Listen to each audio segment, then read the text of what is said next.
Olá, pessoal, boa noite. Aqui é a professora Tamara e hoje nós vamos iniciar a nossa aula de matemática financeira aqui no CETEPS, no curso de Técnico em Transações Imobiliárias. Eu vou iniciar essa aula com vocês. O objetivo da aula é a gente trabalhar aqui todo o conteúdo da matemática financeira de forma bem objetiva com vocês, para que vocês consigam ter bons resultados aí nas avaliações, consigam aprender, tirar as dúvidas de vocês que vocês tiverem. E aí eu já quero deixar aqui antecipadamente, antes de iniciar propriamente a nossa aula, que eu estou acompanhando aqui o chat de vocês pelo YouTube. Então, caso tenham alguma dúvida, se eu passar muito rapidamente por algum trecho, algum tópico, eu quero já deixar vocês à vontade para que vocês mandem no chat, que aí eu vou tirar essas dúvidas de vocês que vocês tiverem, tá? Tô vendo aqui que o Gabriel já mandou boa noite, tô conseguindo acompanhar o chat, tá bom? Fiquem à vontade para participar da aula, para que ela fique bem dinâmica e que vocês consigam compreender e aproveitar ao máximo dessa aula nossa de hoje, tá bom? Então, para começar, né, para começar a falar a respeito desse contexto da matemática financeira, o nosso material, ele começa uma introdução falando a respeito do capitalismo. Então, eu vou iniciar aqui com vocês falando que o capitalismo, ele é um sistema econômico baseado na legitimidade dos bens privados e na irrestrita liberdade de comércio, indústria, e tem aí um objetivo principal de conseguir lucro. Não tem como a gente falar sobre matemática financeira sem a gente falar a respeito do capitalismo. A gente precisa falar a respeito desse conceito, porque a matemática financeira ela está inteiramente ligada dentro desse aspecto. A gente tem, né, dentro do nosso sistema, nós temos aí um sistema capitalista que ele tem esse objetivo, né, de compra, de venda, e nós temos esse objetivo principal, que é obter o lucro. Mas dentro do capitalismo, a gente tem todo um contexto histórico de como que isso surgiu, como que isso iniciou, quais que são suas características principais. Então a gente vai começar falando a respeito disso, tá? Então, aqui no capitalismo, a gente tem algumas características que a gente vai destacar. A primeira delas é a combinação de três centros econômicos, que é a produção, a oferta e o consumo. São essas três combinações aí, esses três centros econômicos, é o que vai formatar a economia de mercado. Então, se nós tivermos uma grande produção, tivermos oferta aí do nosso produto e o consumo desse produto, a nossa roda da economia ela vai estar sempre girando. Então, se eu tenho produção, tenho oferta disso para a população e as pessoas estão consumindo, a nossa economia está sendo formatada. Caso qualquer uma desses três centros aí pare ou dê algum problema, a gente vai ter um problema dentro do mercado financeiro. Se eu tenho oferta, eu tenho procura, mas eu não tenho produção, isso impacta dentro do mercado financeiro. Se eu tenho produção, se eu tenho oferta e eu não tenho procura, isso também vai impactar dentro do mercado. Se eu tenho produção e aí eu não consigo ofertar, eu não consigo distribuir, consequentemente eu não vou ter consumo e isso também vai impactar dentro da economia de mercado.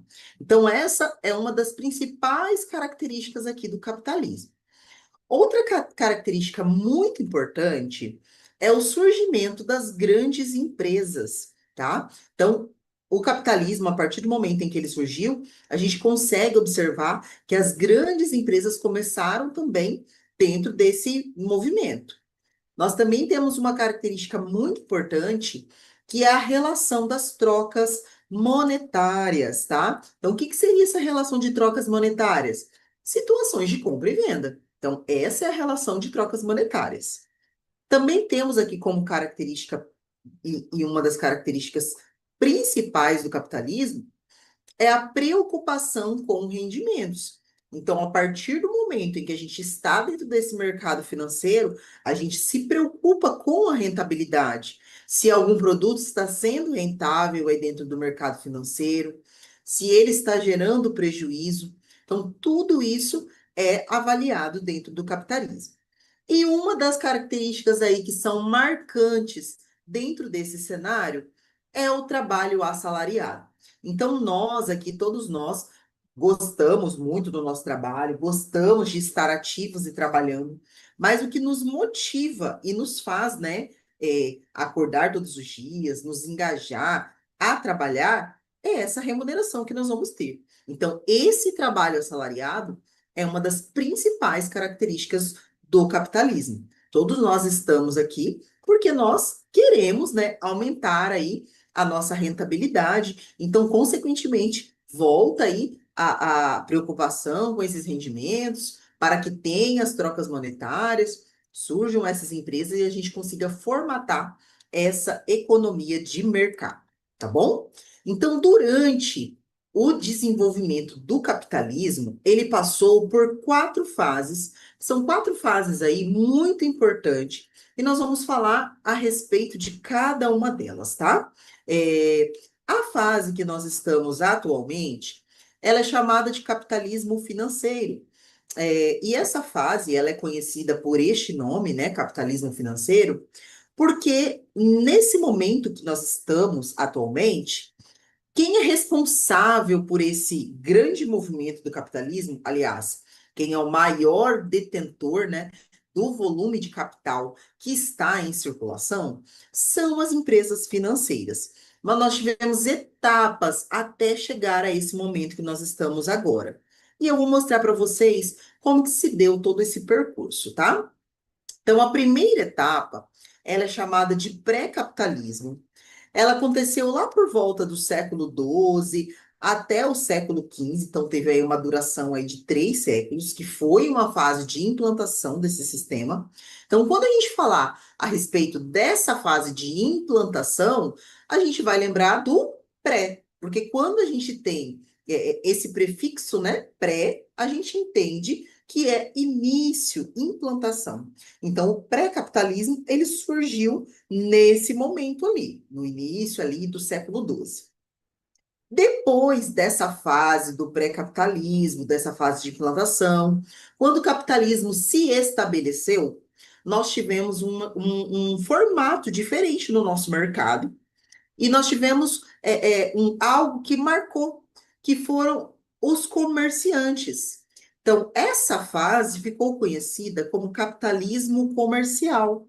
Os comerciantes, eles administravam a maior parte dos lucros. E isso aconteceu ali durante os séculos XV aos XVIII. Significa que hoje em dia nós não temos mais capitalismo comercial? Aliás, nós não temos mais o comércio dentro do mercado financeiro? É claro que temos. Temos sim, e é muito importante que tenha o comércio para a população ali, né, diretamente.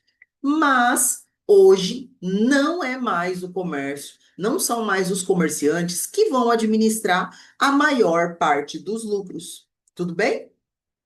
Depois desse capitalismo comercial, nós viemos com o capitalismo industrial. No capitalismo industrial, nós temos um grande investimento, né, nas indústrias. E aí nós vamos transformar esses capitalistas, né, esses industriais, em grandes capitalistas. E aí o que que acontece? Isso aconteceu lá por volta do século XVIII, XIX, XX, e inclusive hoje em dia ainda temos um grande investimento nas indústrias. Então a gente pode dizer que essa fase de capitalismo industrial, ela ainda acontece. Porém, nós temos um segmento que são as grandes empresas financeiras, que elas vão administrar o maior volume de capital. Então, o que que acontece hoje?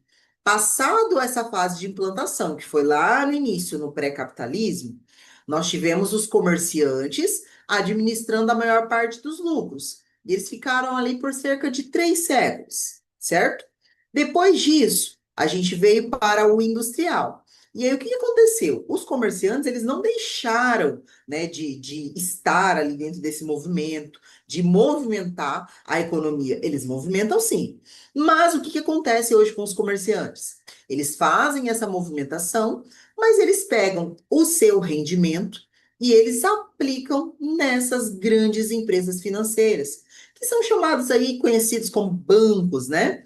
Muitos bancos são exemplos de empresas financeiras e são eles que vão administrar essa economia aí de mercado e vão marcar essas nossas fases do capitalismo. Então, a gente tem um capitalismo industrial ainda acontecendo, porque a gente tem um grande investimento nas indústrias, mas ao mesmo tempo, essas indústrias, elas vão colocar, né, fazer seus investimentos também nas empresas financeiras. E aí, gente, nós temos uma variedade, né, para falar a respeito disso. Temos os bancos, que eu citei aqui, e aí a gente não vai falar a respeito só de dinheiro físico, a gente vai trabalhar com o dinheiro virtual, né? Hoje em dia mesmo, com as diversidades, os cartões, Pix, entre outros tipos de moedas que nós temos que vão fazer esse mercado financeiro, né, ter esse maior volume de capital. Então, nós temos o capitalismo marcado por essas quatro fases e com aquelas características que nós destacamos aqui. Temos a Ângela aqui entrando na aula também. Boa noite, Ângela. E para quem chegou agora, meu nome é Tamara, sou professora aqui de matemática do CETEPS. Estou fazendo com vocês a aula de matemática financeira e fiquem à vontade para participar aqui no chat do YouTube. Estou acompanhando o chat de vocês. Caso tenham alguma dúvida, alguma contribuição, fique à vontade para compartilhar aqui no chat para que eu possa auxiliar e conseguir colaborar com vocês durante o desenvolvimento da nossa aula, tá bom? Prosseguindo aqui no nosso estudo, então, falamos a respeito do capitalismo, vamos entrar um pouco mais dentro da matemática, né? E vamos começar falando a respeito dos números proporcionais, tá bom?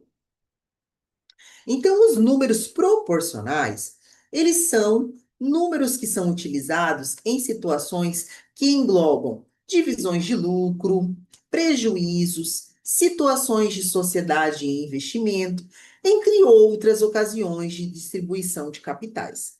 E, pessoal, os números proporcionais, eles estão presentes praticamente em todas as situações do nosso dia a dia. E aí a gente vai fazer um link, né, desses números proporcionais relacionado aí à nossa prática do nosso curso de TTI. Então a gente vai conseguir verificar que esses números estão presentes dentro dessas situações aqui que movimentam a matemática financeira. Então, para falar um pouquinho mais a respeito dos números proporcionais, vou precisar dar um passinho para trás e falar a respeito das grandezas. Então, para que eu fale sobre os números proporcionais, eu preciso dizer para vocês o que que é uma grandeza. Ela é definida como algo que pode ser medido ou calculado. Pode ser velocidade, área ou volume de um material, e ele é útil para comparar outras medidas, muitas vezes na mesma unidade, representando uma razão. Então, a partir do momento em que eu consigo pegar algo e eu consigo quantificar, consigo medir, consigo calcular, e eu consigo comparar isso com outras medidas, trabalhando ali com a mesma unidade de medida. Quando eu falo mesma unidade, se eu estiver falando, por exemplo, sobre velocidade, então eu estou falando de unidade, quilômetros por hora. Se eu estou falando de medida em metros ou quilômetros, que eu esteja na mesma unidade de medida, para que eu possa escrever a minha razão e aí sim eu trabalhe com os meus números proporcionais, tá bom? A proporção, pessoal, ela é uma relação de igualdade, só um momento, entre razões e assim apresenta a comparação de duas grandezas em diferentes situações. Então, eu coloquei para vocês aqui logo abaixo, aqui na nossa tela, uma situação que envolve a proporcionalidade. Quando eu falo que eu vou escrever um número na forma de razão na matemática, eu estou dizendo que eu estou representando uma divisão de um número para o outro. A partir do momento em que eu coloco um sinal de igual, esse símbolo, e coloco uma outra razão, ou seja, uma outra divisão, eu estou dizendo que essas grandezas são proporcionais. Então, nesse caso aqui, Quando eu fui do 1 para o 5 e do 2 para o 10, significa que eu quintupliquei essa quantidade. Então, quando eu fiz uma vez 5, cheguei em 5. E quando eu fiz duas vezes 5, cheguei em 10. A partir desse momento em que eu usei a mesma operação matemática, né, que foi a multiplicação, e o mesmo número, que foi o 5, eu apliquei a proporcionalidade. Tudo bem? Mandem para mim aí no chat se está ok, se vocês estão conseguindo acompanhar aí, por favor, aqui no chat do YouTube, para que a gente tenha aí um bom desenvolvimento e prossiga a nossa aula. Então, para aprofundar aqui um pouquinho mais, né, trouxe novamente a nossa razão que eu coloquei para vocês. E aí eu vou mostrar para vocês que essa igualdade, 1, 2, 5 e 10, ela é lida da seguinte forma. Eu digo que 1 está para 2, assim como, então eu vou falar aqui que essa igualdade é assim como o 5 está para 10. Então, essa relação entre essas grandezas, então, quando eu coloco esse símbolo de igualdade entre essas duas razões, eu estou dizendo que eu estou aplicando uma relação e que essa relação ela pode acontecer de maneira direta ou de maneira inversa dentro da nossa proporcionalidade. E aí, a gente vai lembrar um pouquinho a respeito disso, né, lá dos nossos anos escolares, quando estávamos no ensino fundamental, ensino médio, que a gente trabalhou com esses dados. Dados proporcionais, que são diretamente ou inversamente proporcionais. Mas para isso, eu preciso analisar as minhas grandezas, para eu dizer se essas grandezas elas são diretamente ou inversamente proporcionais. Então, eu vou começar a falar um pouquinho com vocês a respeito disso, e explicar a diferença de um para outro, para que a gente possa compreender aonde que isso vai aparecer dentro do nosso dia a dia, aqui na nossa profissão aí de corretores de imóveis, tá? Então, dentro das grandezas diretamente proporcionais, eu vou dizer que duas grandezas vão ser diretamente proporcionais quando a variação de uma implicar na variação da outra na mesma proporção. Ou seja, se eu duplicar uma delas, a outra também irá duplicar. Se eu reduzir uma pela metade, a outra também será reduzida pela metade. E assim por diante. Então, quando a gente fala sobre grandezas diretamente proporcionais, pessoal, eu posso utilizar tanto a multiplicação para aumentar. Então, no exemplo anterior que nós tínhamos aqui, a gente pegou o 1 e multiplicou por 5. Nós tínhamos o 2 e multiplicamos por 5 para chegar aqui no 10. Tudo bem? E aí a gente pode utilizar a multiplicação, mas nós podemos usar também a divisão. Se eu tivesse o contrário, né? Se eu tivesse o 5 dividido por 5, eu volto no número 1. E se eu tivesse o 10 dividido por 5, eu retorno e obtenho o número 2. Então, para a proporção, eu posso utilizar essas duas operações matemáticas. Posso utilizar tanto a multiplicação quanto a divisão. Boa noite, Vanessa. Seja aí bem-vinda à nossa aula. E aí eu tenho um exemplo prático aqui para a gente entender, um exemplo do dia a dia, para entender essa aplicação das grandezas diretamente proporcionais. Então, se eu falar para vocês assim, que uma impressora tem a capacidade de imprimir 10 páginas por minuto. Então, significa que a cada um minuto eu consigo realizar 10 impressões. Se eu dobrar este tempo, ou seja, se eu tiver 2 minutos de impressão, o que que acontece com a quantidade de impressões? Ela vai dobrar também. Então, em vez de 10 páginas, eu vou ter 20 páginas impressas. Isso acontece se eu também reduzir esse tempo. Vamos pensar assim: se eu pegar esse tempo e reduzir pela metade, se em vez de 1 minuto eu tiver 30 segundos de impressão, o que que acontece com a quantidade de páginas? Ela também reduz pela metade. Em vez de 10 páginas impressas, nós vamos ter somente 5 páginas. Então, é dessa maneira que vai funcionar as grandezas diretamente. Então, o momento que eu aumentar uma, a outra também irá aumentar. Ou, da mesma maneira que eu diminuir uma, a outra também irá reduzir, sempre na mesma proporção, ok? E se a gente falar a respeito das grandezas inversamente proporcionais? Quando que elas serão chamadas aí de inversamente? Como o próprio nome diz, vai acontecer algo inverso, tá bom? Então, quando o aumento de uma implicar na redução da outra. Então, se uma aumentou, a outra irá reduzir. E pensando sempre na mesma proporção. Então, por exemplo, se uma está dobrando, a outra vai reduzir pela metade. E aí eu trouxe um exemplo aqui para vocês entenderem na prática, né? O que que seria uma grandeza inversamente proporcional. Então, o exemplo que eu trouxe foi de um automóvel que ele vai se mover a 40 quilômetros por hora.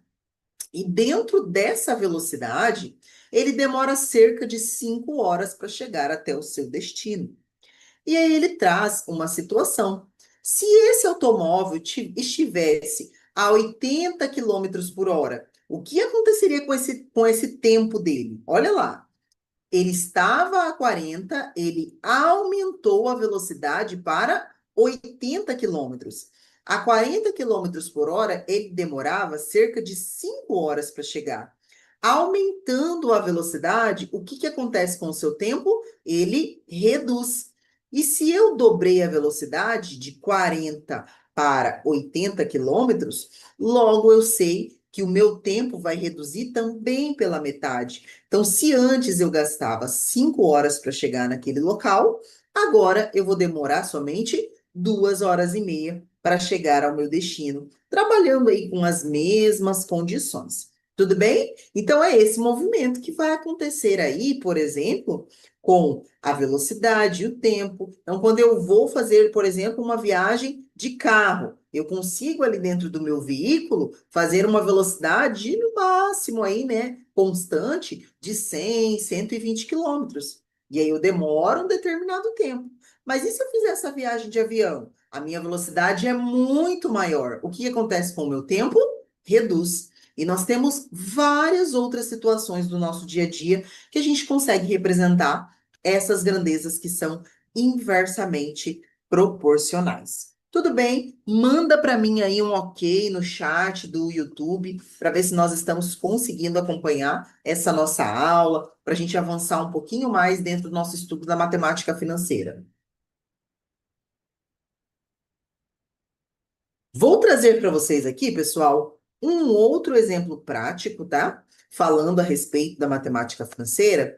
E aí eu trouxe um exemplo aqui do cotidiano do corretor, algo que vocês vão trabalhar aí diretamente no dia a dia de vocês. Inclusive, pessoal, para quem não sabe, hoje é dia 27 de agosto, dia do corretor imobiliário, tá? Então, aproveita aqui o momento e já vou parabenizar vocês e serão logo, logo futuros corretores. Então, parabéns aí pelo dia de vocês, tá?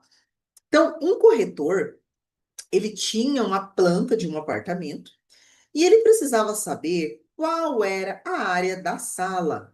Então, ele examinou a placa e verificou o seguinte: de acordo com a escala apresentada, cada centímetro desenhado no mapa correspondia a 100 centímetros da realidade.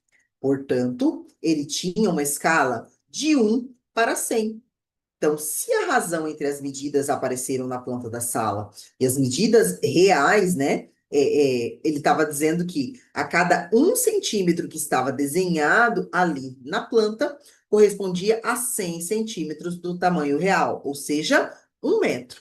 Isso significava que as medidas reais eram 100 vezes maiores. Então, quando a gente fala sobre proporcionalidade, nós estamos falando diretamente a respeito desse assunto aqui sobre plantas de imóveis, sobre escala. Então, a gente tem que aplicar a proporcionalidade. Eu não posso mostrar uma planta para um cliente se, por exemplo, o meu móvel ele tem ali uma largura, mas algo mais comprido ou mais estreito. Isso tem que ser proporcional, porque quando ele visualizar a planta, ele vai ter uma ideia de como será o imóvel ali na vida real. Eu não posso mostrar um retângulo e chegar lá na hora é um quadrado. Tá totalmente diferente a minha escala. Então ele tem que aplicar a proporcionalidade. E aí aqui nessa situação desse desenho, ele estava dizendo que um dos lados da sala media 6 centímetros e o outro media 8 centímetros. E ele queria saber qual era o tamanho real dessa sala para que ele pudesse informar ali para o seu cliente, para informar a respeito de algo, né, que fosse colocar, por exemplo, um piso, ou se fosse fazer uma pintura, para que ele tivesse essas medidas. Então, olha o que que acontece. Quando eu tenho 6 centímetros vezes 100, eu vou ter 600 centímetros, que é 6 metros. E se eu pegar 8 centímetros, que está lá no mapa, vezes 100 centímetros, que é o tamanho real, corresponde a 800 centímetros, ou seja, 8 metros. Então, nesse caso, as medidas reais da sala são 6 metros e 8 metros. E a área da sala, ela é de 48 metros quadrados. Porque para determinar aqui a área de um quadrado, de um retângulo, né? Basta somente multiplicar o comprimento pela largura. Então, nesse caso, a gente multiplicou, né, os 6 metros por 8 metros, chegamos em 48 metros quadrados, e aí a gente consegue determinar essas medidas reais dessa sala. Então, esse aqui é um exemplo prático aí no dia a dia do corretor e que com certeza vocês vão estar o tempo todo trabalhando com isso. Precisa determinar, precisa mostrar isso para o cliente, qual seria o tamanho real. Às vezes o cliente vai comprar um material de construção para colocar naquele imóvel, ele precisa saber a quantidade, e aí a gente consegue mostrar para ele, por meio dos números proporcionais da matemática básica, né? Que a gente consegue colocar essas informações aí para o nosso cliente. Tudo bem? Então, prosseguindo no nosso estudo, eu trouxe aqui um outro exemplo, né, para a gente tentar calcular. E eu vou mostrar aqui para vocês. Eu vou fazer bem passo a passo, porque vocês vão se deparar com situações como essa no momento de vocês fazerem a avaliação lá do curso de vocês, tá? No momento que chegar essa prova. Então, a planta de um apartamento, ela possui uma escala de 3 por 100. O que que significa isso? Esse primeiro dado que eu tenho aqui na frente é o tamanho que está na planta. Então, ele está dizendo que lá no desenho desse móvel, desse apartamento, a cada 3 centímetros que está ali desenhado, corresponde a 100 centímetros do tamanho real desse móvel. E a pessoa quer saber qual é a medida real de uma cozinha que tem no desenho dessa planta 15 centímetros de comprimento e 12 centímetros de largura. Então, a pessoa quer saber qual é o tamanho real, e aí o corretor vai utilizar esses dados aqui da escala e aplicar a proporcionalidade para conseguir determinar essas informações. Então, vamos lá, vamos colocar isso aqui para vocês como que a gente desenvolveria. Você pode tentar também aí, utilizar suas estratégias, o que você já sabe, para que você possa calcular.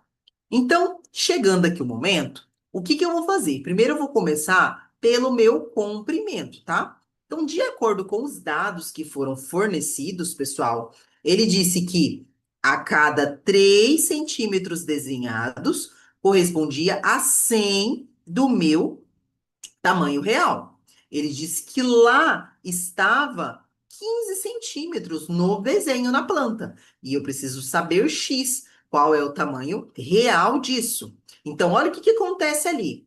De 3 para 15, isso aumentou 5 vezes. Logo, se isso é uma proporção, eu preciso que daqui do 100 para o X também aumente 5 vezes. Então, 100 vezes 5, eu chego no meu 500 centímetros. Mas, geralmente, a gente não vai passar essa informação para o nosso cliente dessa maneira, né? 500 centímetros. Nós passamos no formato de metro, que é a unidade mais padrão aí para imóveis, né? Então, a gente vai fazer essa conversão, 500 centímetros corresponde a 5 metros. Boa noite, Edmilson, seja bem-vindo aí à nossa aula. E para fazer a respeito do cálculo da nossa largura, eu vou utilizar a mesma estratégia. Saindo aqui do 3 centímetros para o 12 que eu tenho de largura, significa que eu aumentei isso 4 vezes. Logo, se eu aumentei aqui nessa parte de cima 4 vezes, eu estou falando a respeito de números proporcionais.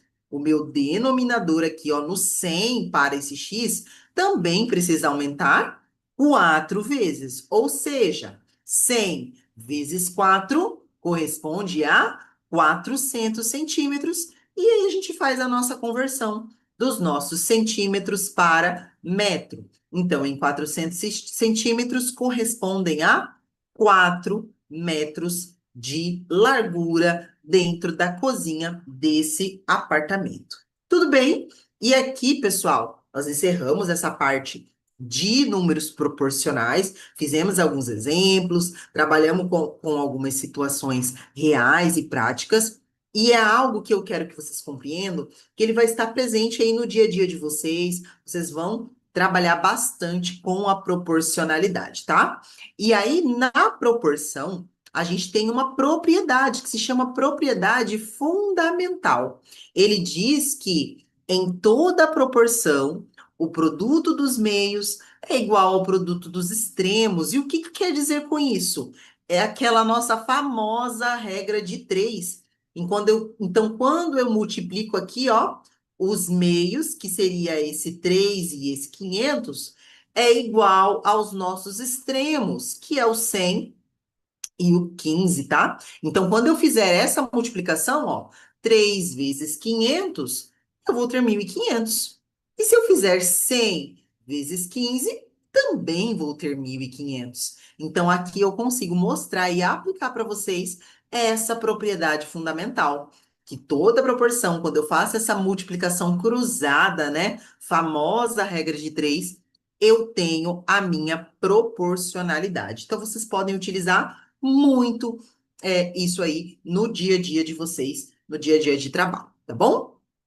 Avançando no nosso estudo, podem mandar para mim no chat se essa parte de proporcionalidade, se tá tudo ok, se ficou alguma dúvida, tá bom? Se a gente pode prosseguir com o conteúdo, que eu já vou entrar numa outra parte agora a respeito dos termos da matemática financeira.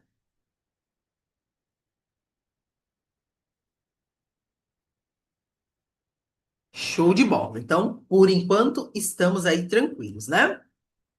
Então, para começar a respeito dos termos da matemática financeira, quando eu estou nessa aula, eu sempre pergunto, né? Quando a gente fala sobre matemática financeira, qual que é a primeira coisa que vem na sua cabeça? É quase unânime, os alunos falam a palavra juros. E aí, se alguém perguntar para você o que que significa juros, você consegue explicar? Obrigada, Cristiane, por contribuir, tá? Ok, vamos continuando. Então, os juros, eles são os valores do dinheiro no tempo. Então, o que que significa isso? Os juros, ele funciona como se ele fosse o aluguel do nosso dinheiro, tá bom? Deixa eu dar uma olhadinha aqui, a Silvia mandou. Não entendi como saiu de 3 e multiplicou 5 vezes. Ah, vamos voltar um pouquinho aqui, Silvia, para a gente compreender, tá? Então, olha o que que aconteceu. Lá no nosso exemplo, a gente tinha isso aqui, ó. Ele disse que a planta de um apartamento tinha uma escala de 3 por 100.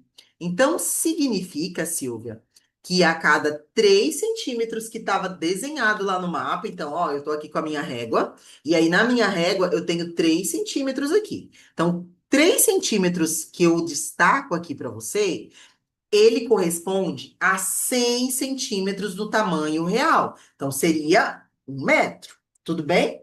E aí, ele quer descobrir a medida real para mostrar para o seu cliente. E lá na planta disse que, lá no desenho, eu tenho 15 centímetros de comprimento e 12 centímetros de largura.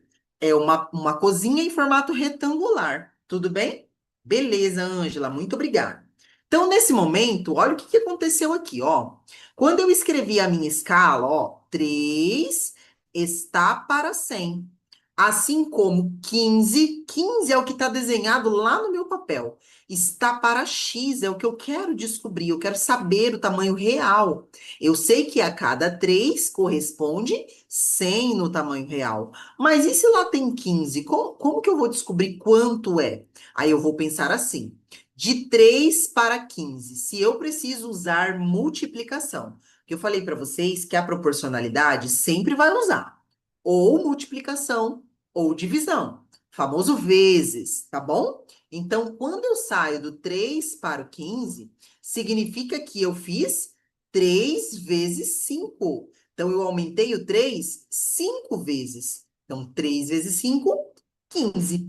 Se eu aumentei esse 3 5 vezes, eu também tenho que aumentar o meu 100, o meu número aqui de baixo, 5 vezes. Por isso que eu cheguei nesse 500 centímetros. E aí, quando eu fiz a conversão de centímetros para metros, eu cheguei nos meus 5 metros, porque eu sei que 100 centímetros corresponde a 1 metro. Se eu tenho 500 centímetros, logo eu vou ter 5 metros. Me dá um ok, Silvia, se você conseguiu compreender, por favor.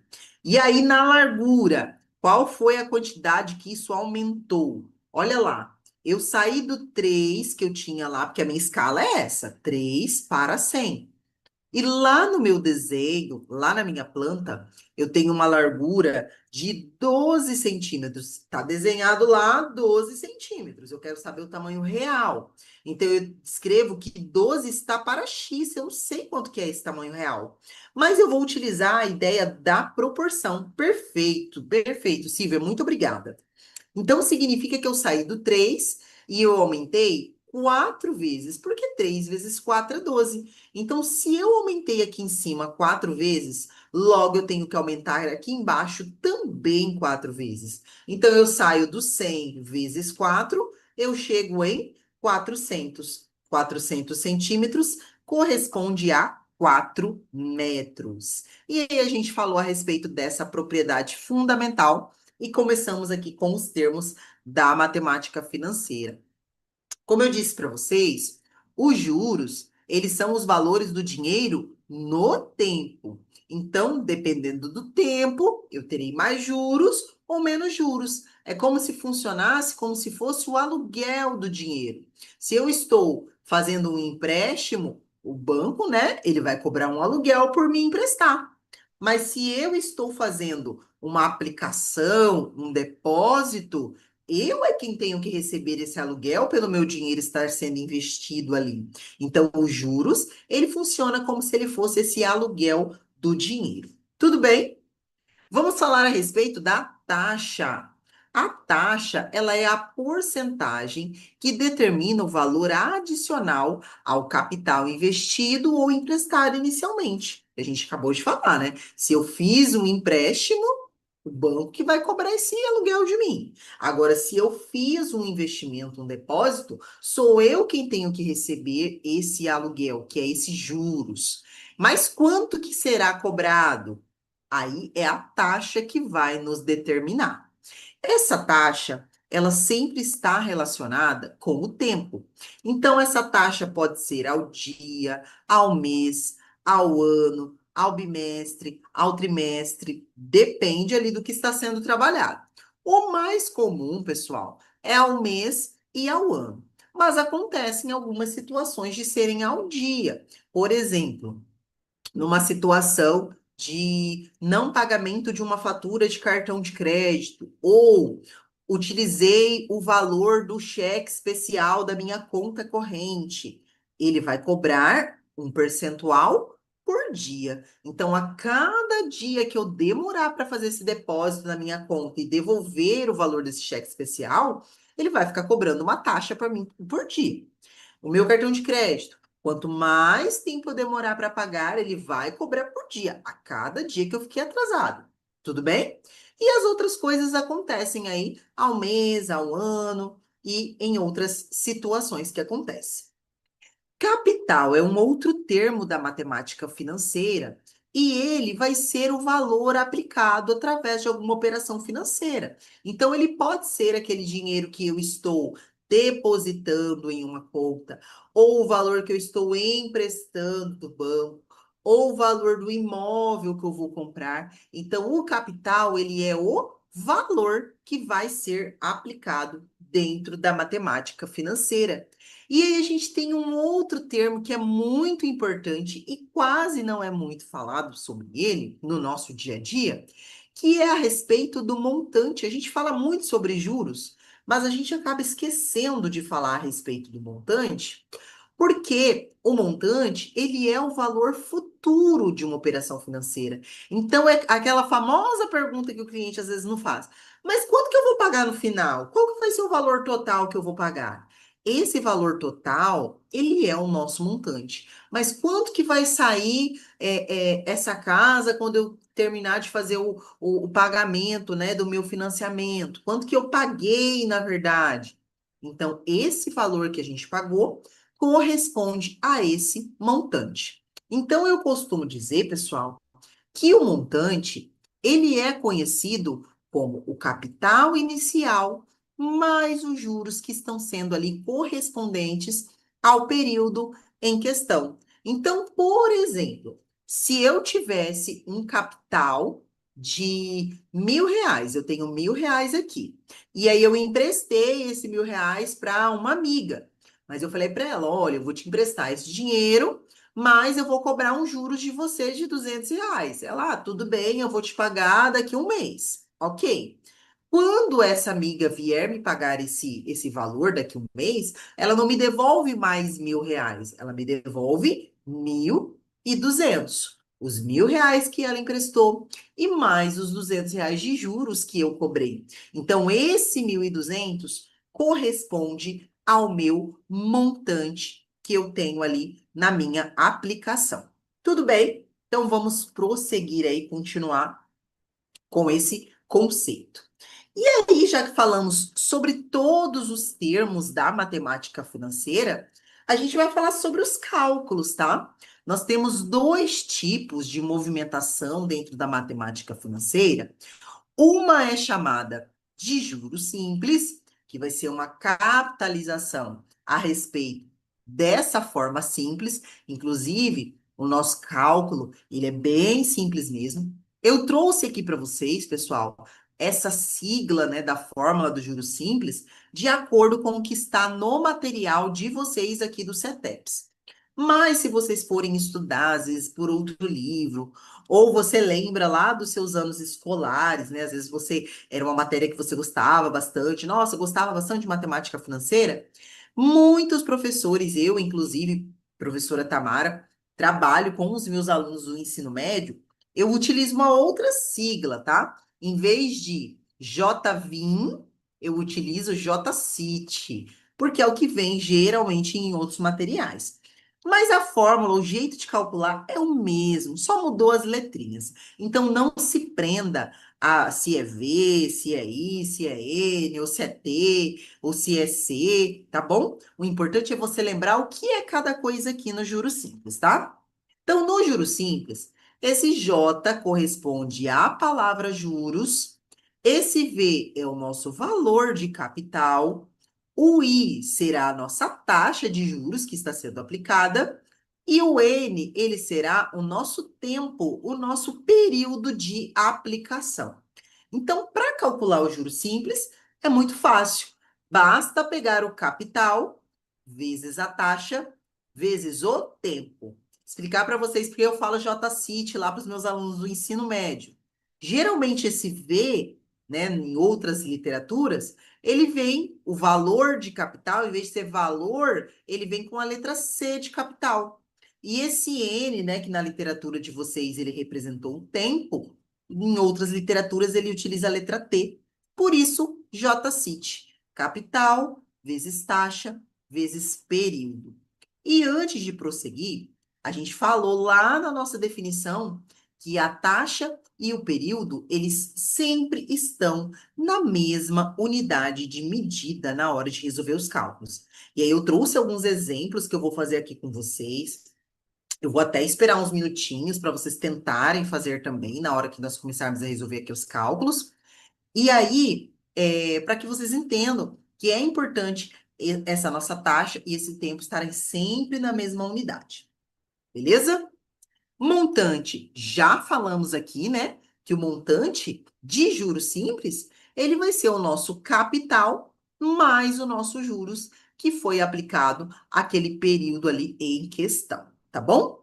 E aí, o nosso primeiro exemplo que trouxemos, ele trata do seguinte: um capital de R$ 1.000 foi aplicado a uma taxa de 2% ao mês durante 5 meses. Então, olha aqui os dados importantes de se encontrar. Tem o V, que é o valor do meu capital. Tem o I, que é a minha taxa de juros, que é 2% e está ao mês.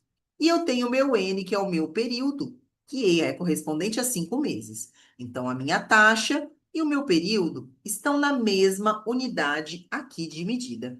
E aí, nesse exercício, ele pede para calcular os juros simples produzidos nessa aplicação. Então, se eu quero calcular os juros simples, basta eu pegar meu capital vezes a taxa vezes o período. Só que antes de começar a fazer esse cálculo, pessoal, eu quero dizer para vocês que 2%, esse porcento aqui, ele não é um número real, ele é um número percentual. Então, antes de começar, eu preciso transformar a minha porcentagem em um número real. Hoje, as nossas calculadoras, tanto a calculadora do nosso celular, e as calculadoras científicas, elas já estão programadas para fazer essa conversão automaticamente. Então, no momento em que você clicar 2%, ele já vai converter isso para um número real, que é um número decimal, tá? Quando eu faço 2%, vou mostrar para vocês como que isso vai ficar. Primeiramente, eu vou anotar os dados aqui do meu problema. O meu V vai ser o valor do meu capital, que é R$ 1.000. O meu período é o meu N, que são 5 meses, e a minha taxa de juros é 2% ao mês. Então, quando eu falo 2%, estou explicando esse passo a passo, porque pode ser que tenha alguém que está anotando aí, né? Está fazendo esse cálculo dessa conversão, então é importante relembrar. Então, esse 2%, ele corresponde a 2 dividido por 100. Por isso que se chama 2%. Quando eu faço 2 dividido por 100, eu tenho esse resultado, 0,02. Olha lá, se no 100 eu tenho dois zerinhos, significa que aqui no meu número decimal, eu vou ter dois números depois da vírgula, duas casas decimais. Nesse problema, ele pedia para a gente calcular o juro simples. Então, vamos calcular. Juros simples é o valor do meu capital vezes a minha taxa vezes o meu período. Então, para você que está calculando aí, pode fazer esse teste. R$ 1.000 vezes 5 meses vezes 2%, que é 0,02. Quando eu faço essas multiplicações aqui desses três dados, tiver alguém calculando aí, ó, vou esperar 3 segundinhos para você fazer, já vou revelar aqui a resposta. Você pode calcular aí. É importante vocês fazerem junto comigo, porque no momento da avaliação, vocês vão conseguir fazer aí e ter bastante sucesso. Então, nós tivemos que 1.000 vezes 0,02 vezes 5 corresponde a R$ 100. Ou seja, eu tenho R$ 100 de juros nesse período. E se o exercício pedisse para a gente calcular o montante? Era muito simples. A gente pegava o valor do capital, que é R$ 1.000, e somava o nosso juros. 1.000 mais 100, 1.100 é o nosso montante. Super tranquilo, né, pessoal? Conseguiram? Manda para mim, por favor, aí no chat, se está tudo ok a respeito do juro simples. Vou trazer mais um exercício aqui de fixação para a gente praticar. Aí nós temos calcular o juros simples. Então, pessoal, outra coisa importante, né, antes de fazer esse exemplo. Nós vamos falar hoje também a respeito dos juros compostos. E pode ser que surja aquela dúvida, mas professora, como que eu vou saber se eu vou usar juros simples ou se eu vou usar juros compostos? É muito fácil. O enunciado, ele tem que trazer essa informação para você, tá bom? Então, ele vai te informar, ele vai trazer essa informação. Nesse caso, ele escreveu aqui, calcular os juros simples. Pronto, eu já sei que tenho que fazer o cálculo de juros simples. E aí eu tenho aqui que a minha taxa, o meu capital, né? Ele é de R$ 2.000. Eu tenho uma taxa de 12% ao mês e está dentro de um período de 6 meses. Valeu, Edmilson. Muito obrigada aí pelo joinha. Assim eu posso continuar aí tranquila, tá? E aí a gente vai começar aqui, então, analisando os nossos dados. Primeiro passo, eu gosto sempre de identificar as informações. Então, você está fazendo uma prova, se for uma prova impressa, vai destacando esses dados, vai passando o seu lápis, a sua caneta ali embaixo desses dados para destacar. Você está fazendo essa prova num formato digital, né? Eu não sei como é que vai ser a prova de vocês, se é uma prova presencial ou se é uma prova digital. Pega um bloquinho, eu gosto sempre quando eu estou fazendo aula, alguma coisa, eu estou sempre com um bloquinho, um caderninho, um lápis, e eu estou sempre anotando os dados. E eu venho aqui e faço as minhas anotações. Então, primeiro que eu vou fazer, anotar o valor do meu capital, que é R$ 2.000 nessa situação problema. Vou anotar o meu período, que é de 6 meses, e a minha taxa, que é de 12% ao mês. E aí eu falei para vocês que eu preciso trabalhar com um número real, não posso transformar, não posso trabalhar com essa porcentagem. Mas lembrando, como eu disse para vocês, a maioria das calculadoras já vem preparada para fazer essa conversão da porcentagem. Agora, se você usa aí uma calculadora mais antiga, por exemplo, essa minha que já é bem antiga, ela não faz essa conversão. Então, eu preciso fazer a conversão nela, tá? Então, eu tenho 12%, que é igual a 0,12. Precisou calcular o juros simples. Eu venho para a minha fórmula, que é capital vezes taxa vezes período. Vamos lá, vou dar um tempinho aí para vocês tentarem calcular. Pega esses dados. 2.000 vezes a taxa, que é 0,12, vezes o período de 6 meses. Multiplica todo mundo, vamos ver como é que nós vamos chegar aí.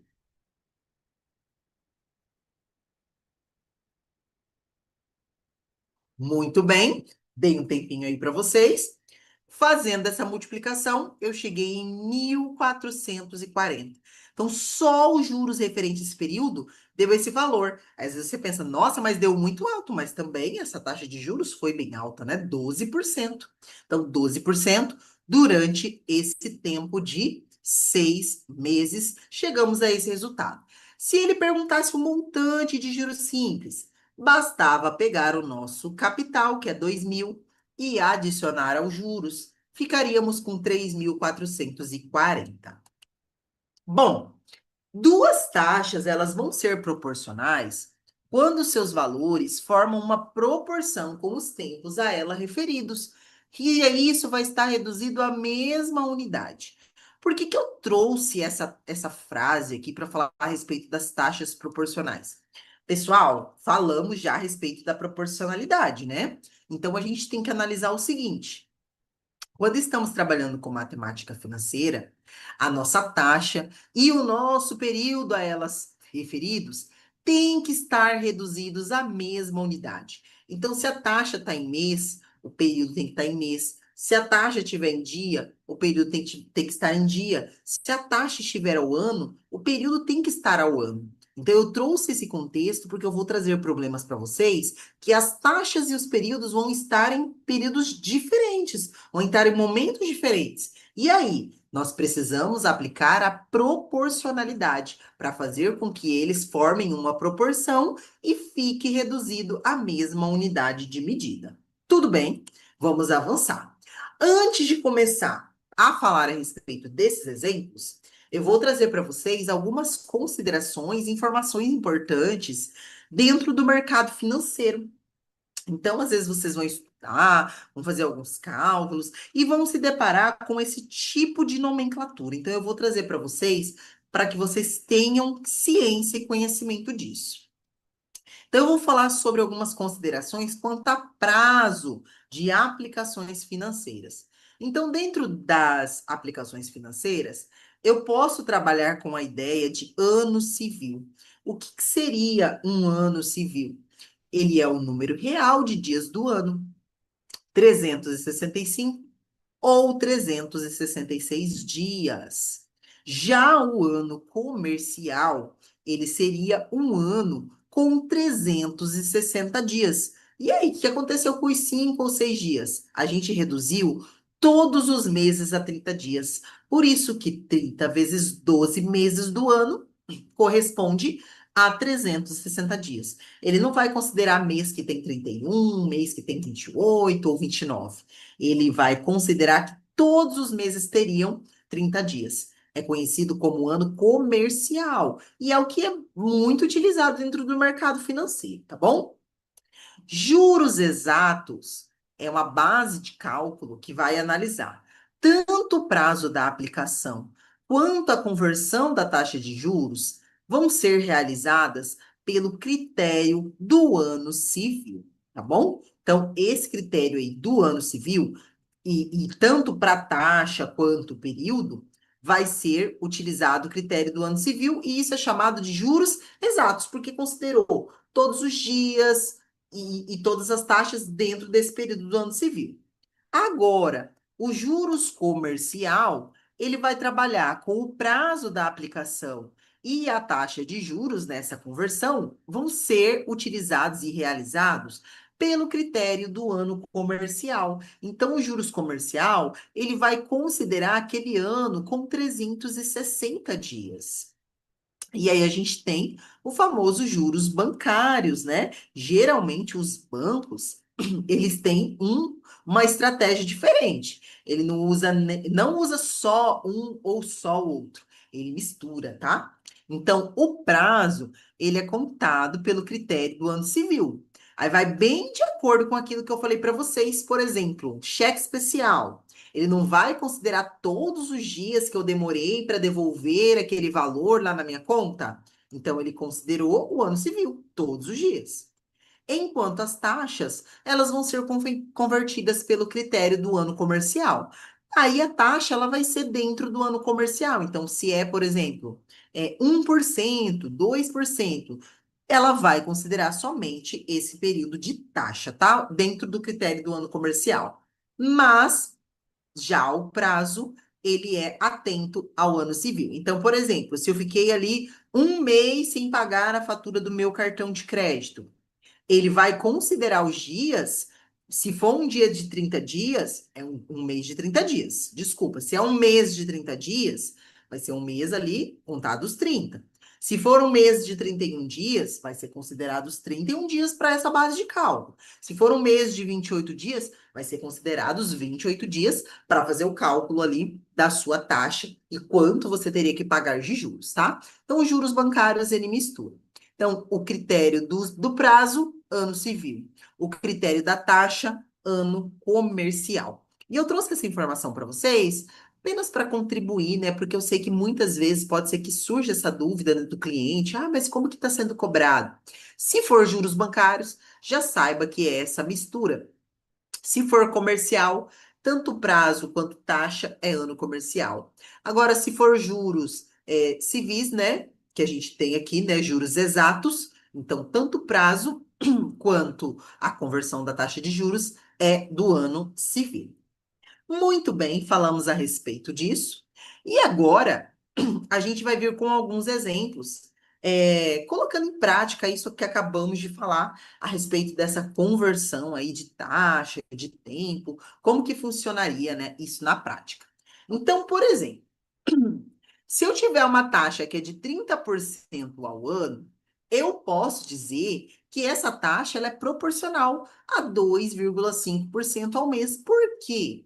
Porque se eu pegar o meu 30% e dividir em 12 meses, 30 dividido por 12, eu vou ter 2,5. Então, por isso, eu digo que 2,5% é proporcional. Então, 2,5% ao mês é proporcional a 30% ao ano. Vamos supor que se ficasse ali, um período de 30% ao ano, mas a minha aplicação ela não ficou um ano, ela ficou menos tempo, 10 meses. Então, eu vou considerar somente os 2,5 a cada mês. 24% ao ano é proporcional a 6% ao trimestre. Por que 6% ao trimestre? Trimestre é a cada 3 meses. dentro de um ano, né, que nós temos 4 trimestres. Se a gente fosse separar, né, por exemplo, janeiro, fevereiro, março é um trimestre. A cada 3 meses temos um trimestre. Então, se eu dividir 24 em 4 trimestres que eu tenho durante um ano todo, eu vou ter 6%. Então, eu trouxe essas informações assim para vocês, só para a gente colocar em prática mesmo como que funcionaria. E olha o que que aconteceu aqui, pessoal. Ele colocou para nós que ele gostaria de determinar o juro simples. Então, eu já sei que eu vou fazer capital vezes taxa vezes o meu período, correspondentes a uma aplicação de R$ 360, mas que foi a uma taxa simples de 60% AA, significa que é ao ano, mas o meu período está de 30 meses. Então, eu preciso verificar o que que eu vou fazer aqui. Então, vamos analisar esses dados. Tenho o valor do meu capital, que é 360, o meu período, que é de 30 meses, e a minha taxa, que está ao ano. E olha o que que eu vou fazer com essa taxa. Peguei essa taxa que está ao ano, que é 60% ao ano, e vou transformá-la em meses. Então, eu peguei esse 60 e dividi por 12, porque eu sei que um ano inteiro tem 12 meses. Quando eu fiz essa divisão, 60 dividido por 12, eu cheguei em 5. Então, eu sei que é 5% ao mês. Então, lá na hora do meu cálculo, eu não vou utilizar os 60%, e sim 5%, que é esse 0,05 aqui. Por quê? Porque o meu período está em meses e eu preciso trabalhar com a mesma unidade de medida. Eu gostaria muito que vocês mandassem para mim aí no chat se vocês entenderam o porquê dessa conversão. 60% ao ano dividido por 12 é igual a 5% ao mês.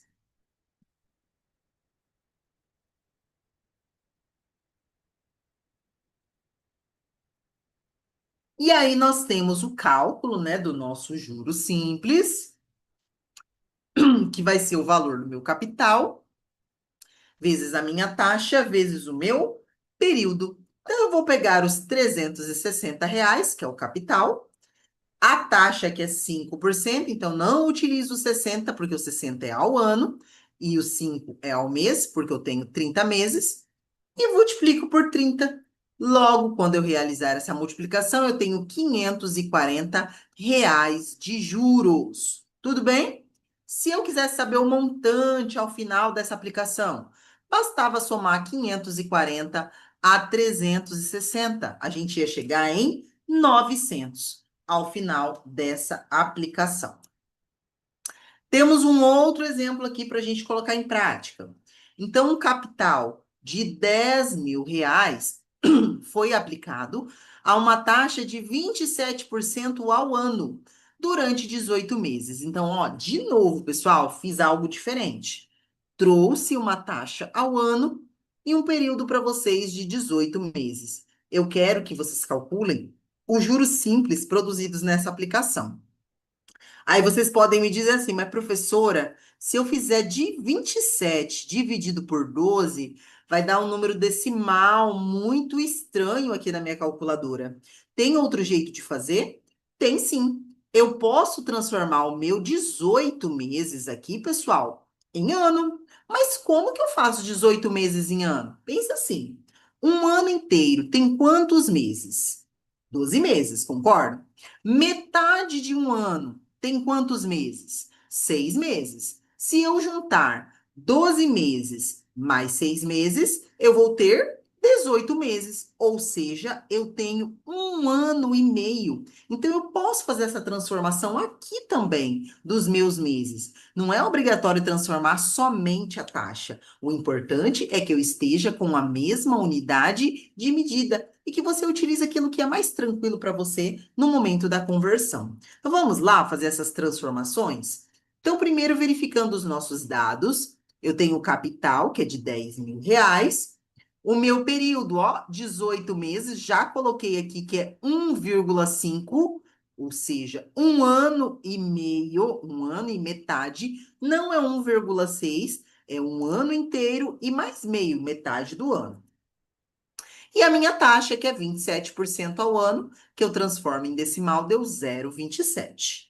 Fazendo a multiplicação que a gente já está habituado, faço o valor do meu capital vezes o meu período vezes a minha taxa. Quando eu fiz essa multiplicação, cheguei aqui em 4.050 de juros. Se eu precisasse calcular o montante, mais uma vez, né? A professora está repetitiva, mas é para que vocês fixem. Pega o valor dos juros de 4.050 e soma o valor do meu capital, que é R$ 10.000. Tudo bem? Mais uma aqui para a gente praticar para encerrar essa parte de transformações, né? Mas que se caso vocês se deparem na avaliação com alguma dessas situações, vocês consigam fazer as conversões. Então, se eu aplicar um capital de R$ 360 a uma taxa de 24% ao ano, deixa eu dar uma olhadinha nesse exercício. Isso. E eu tenho um período aqui que ele está em dias, olha, gente. Ele trouxe do dia 15 de abril até o dia 15 de maio. E aí eu quero saber, né? E ele disse que é do mesmo ano. Então, se eu colocar de 15 de abril a 15 de maio, eu vou ter um período referente a um mês.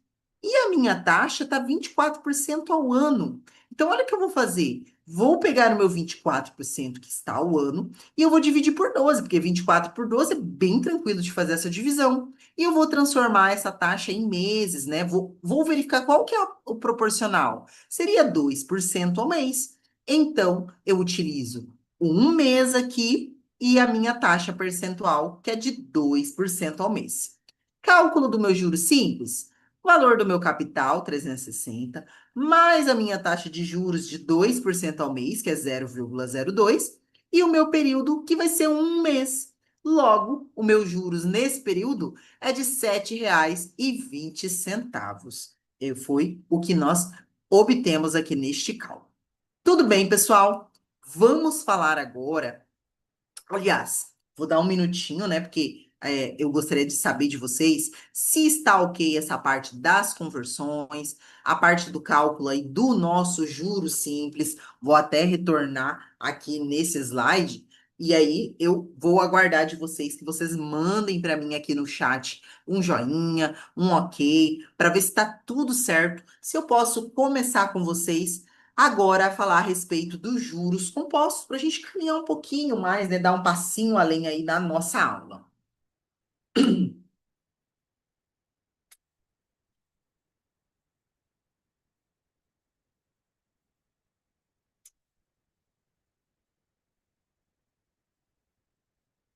Muito bem, acredito que esteja tudo ok. Então a gente vai prosseguir. Vamos falar então a respeito dos nossos juros compostos. Já ouvimos falar sobre os juros compostos dentro do mercado financeiro. E o que que significa esses juros compostos? Ele é definido como adições de juros à soma do principal de um empréstimo depósito, ou, em outras palavras, é conhecido como juros sobre juros. Assim que é conhecido os juros compostos, tá?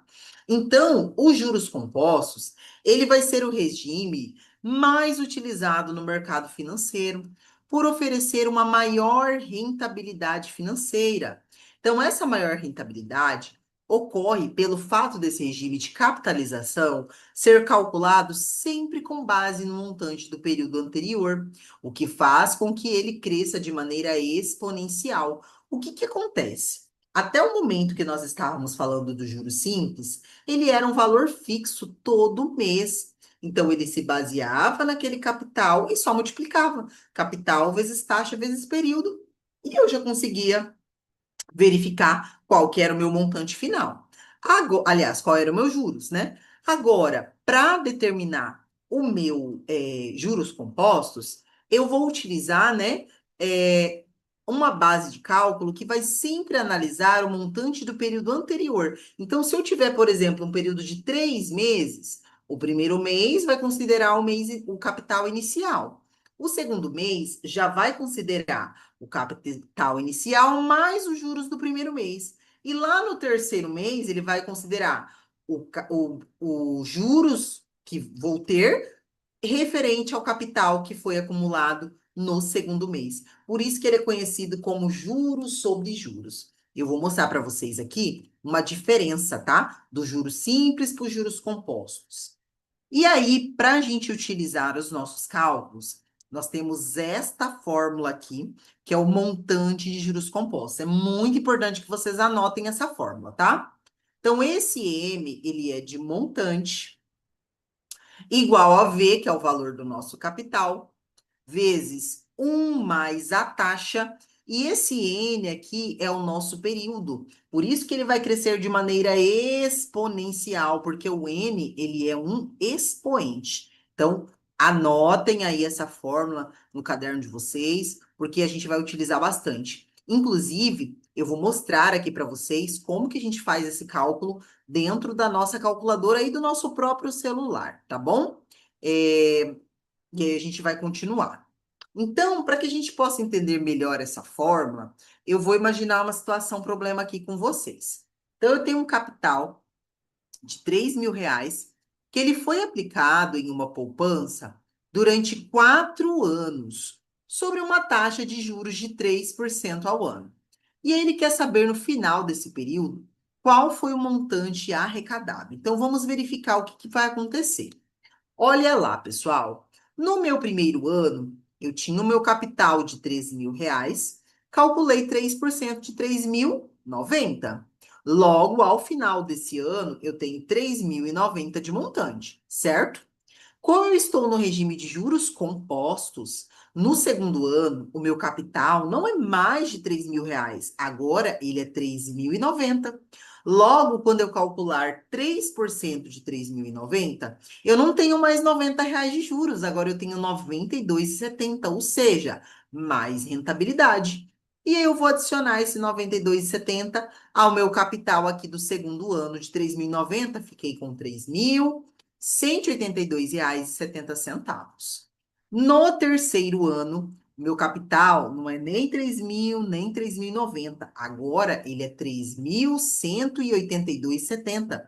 Então, olha o que aconteceu. Eu já estou calculando meus juros em cima de um outro juros que já tinha aqui, que foi adicionado. Então, agora o meu juros ficou de 95,40, que eu vou adicionar, fiquei com R$ 3.278,10. Lá no quarto ano, eu novamente faço 3% deste capital aqui que ficou acumulado e eu cheguei em um outro juros. Então, olha o que aconteceu com os juros.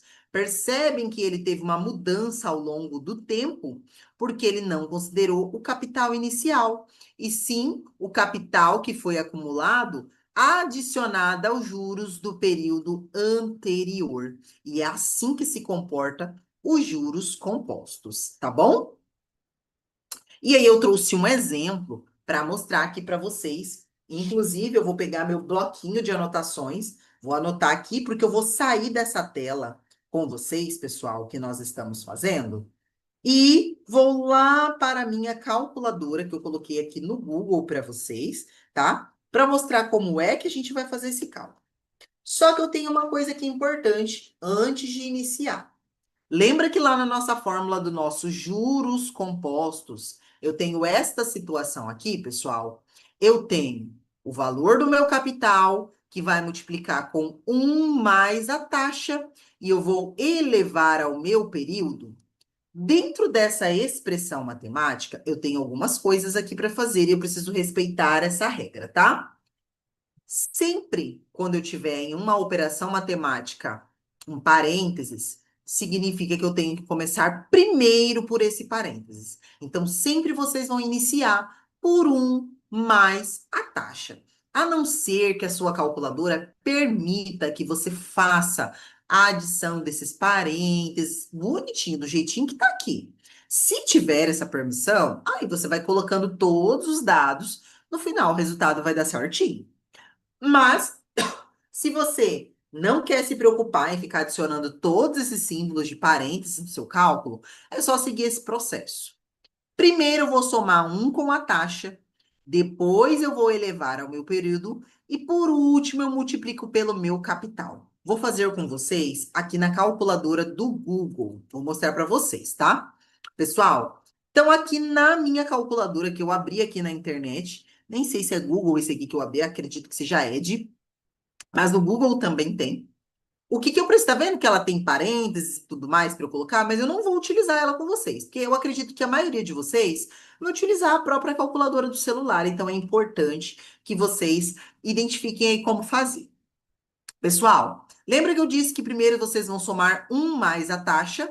Então eu vou fazer o número um, que é da minha fórmula, mais a minha taxa de juros.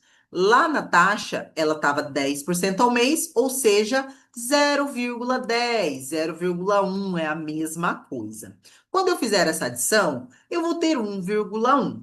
Depois disso, você vai procurar na sua calculadora dois símbolos, tá? Nessa que eu tenho aqui, ela está mostrando este símbolo, que é um acento circunflexo. Aquele famoso chapeuzinho, acento chapeuzinho, tá? O circunflexo. Ele pode também ter um outro símbolo chamado y, aliás, x elevado a y, ou y elevado a x. Tanto faz. Ele vai ter. O que que é esse elevado? Significa que vou ter um expoente pequenininho lá em cima, tá bom? Então eu vou clicar nesse expoente. Significa que eu estou elevando, ó. Tá vendo que o chapeuzinho ficou aqui em cima?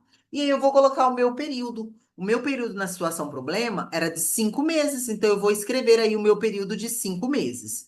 E vou clicar no igual. Ele vai dar esse número aqui, um número bem diferente. Deixa do jeito que está.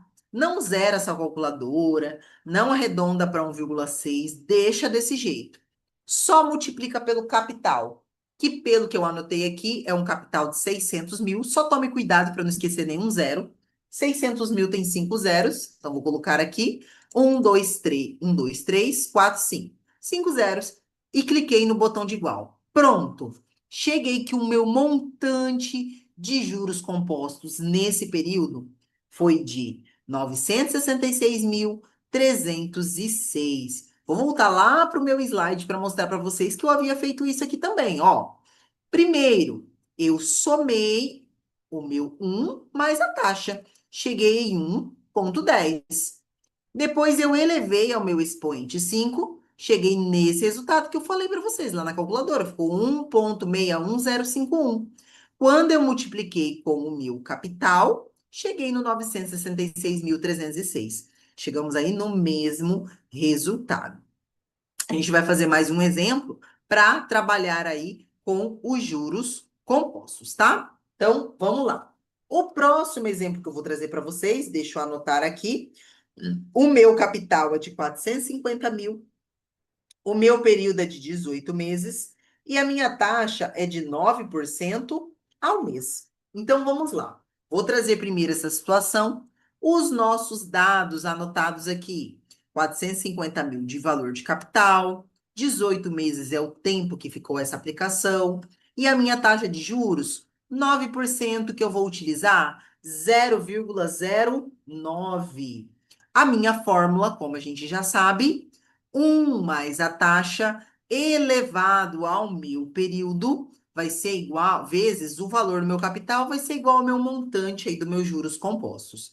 Vamos lá para a nossa calculadora. Vou zerar, limpar essa calculadora e a gente vai começar.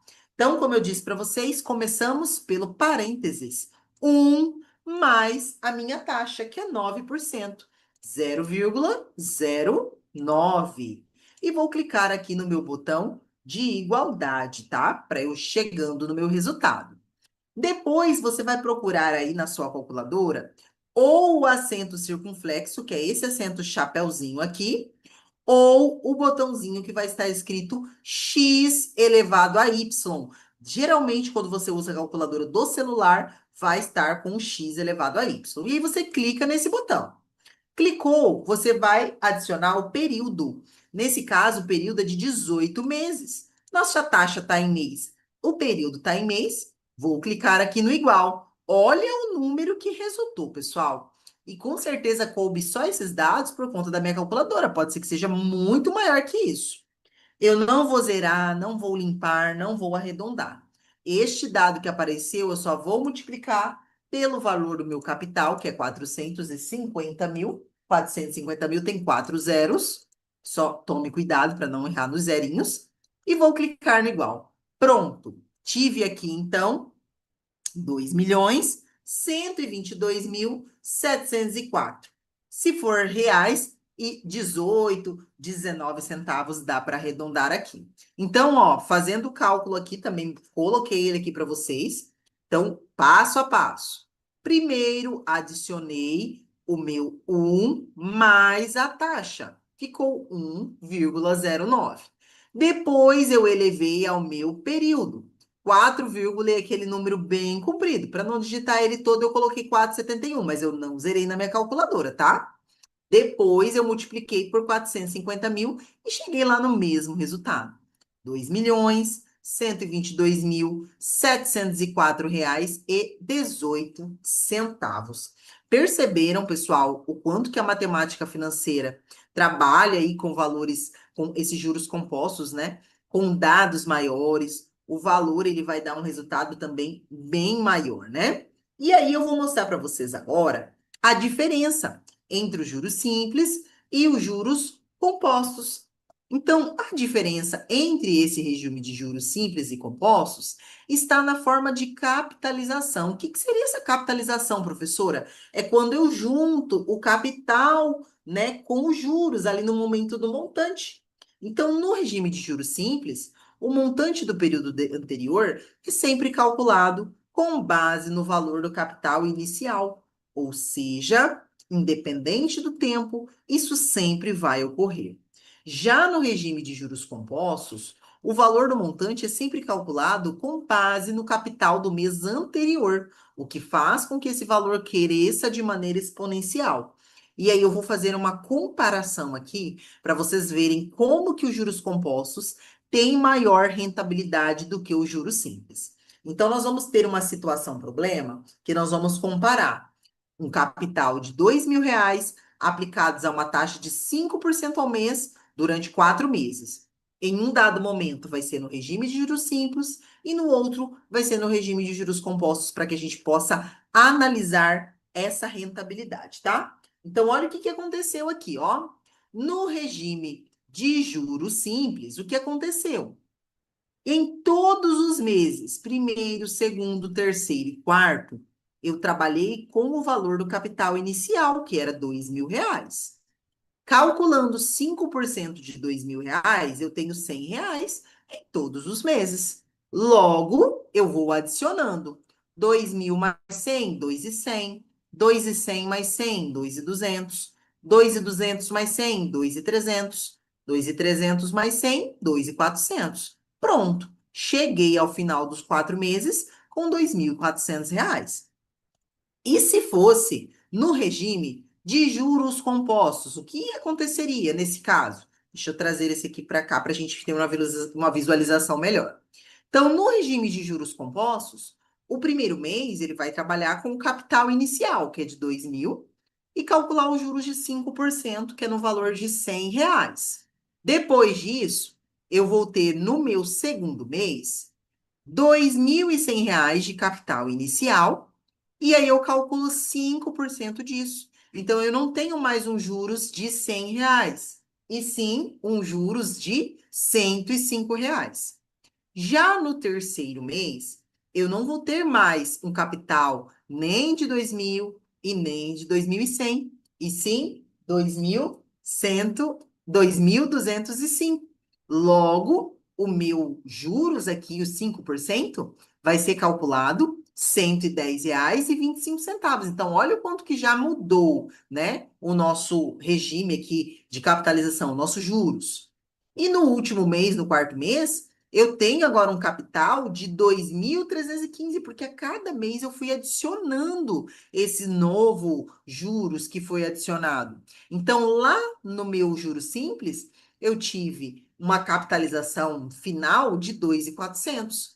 E aqui nos juros compostos, eu tive R$ 2.431,01. Então, ele foi diferente, foi um período de 4 meses. Aí, às vezes, a gente pode falar assim, ah, mas R$ 31. Mas pensa isso no processo do financiamento, que são períodos, né, bem longos, onde a gente vai utilizar aí esses cálculos bem distantes da nossa situação, e aí ele vai ter um valor de rentabilidade bem maior, tá? Prosseguindo aqui no nosso estudo, vou falar a respeito agora, né? Já calculamos juros simples, já calculamos juros compostos. Vamos falar a respeito de outros termos dentro da matemática financeira para a gente caminhar aí para o nosso final, nosso estudo do nosso material. Então, a gente vai começar falando a respeito dos descontos. Então, a gente tem também dentro da matemática financeira, além do acréscimo, além dos juros, nós temos também a situação do desconto, que seria o quê? O desconto ele é definido como uma compensação recebida pelo tomador do empréstimo pelo pagamento adiantado da dívida, por exemplo.